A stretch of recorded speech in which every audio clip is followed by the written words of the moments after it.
তো রসুল বলেছেন, বুখারী শরীফের প্রথম হাদিস, ইমাম বুখারী রহমতুল্লাহি আলাইহি এত বড় কিতাব রচনা করেছেন, অথচ প্রথম হাদিসটা এনেছেন বাবের সাথে মিলাইয়া না, অন্য বাবের, অন্য কথায়, ইন্নামাল আমালু বিন্নিয়াত, সমস্ত কাজ এটা নির্ভর করে তার নিয়তের উপর।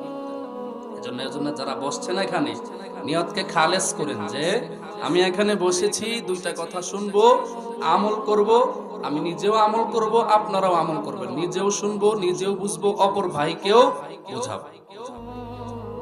আজকে তো ওয়াজ বাংলাদেশে কম হয় না, কম হয়, এইখানে ওয়াজ, ওইখানে ওয়াজ। আজকে মনে হয় অত্র এলাকায় আমি ওই কি জানি জায়গার নাম, কুন্দারপাড়া যখন নামছি, নাই মেয়ে দেখি একটা ওয়াজ হইতেছে, আবার এদিকে কই জানি ওয়াজ।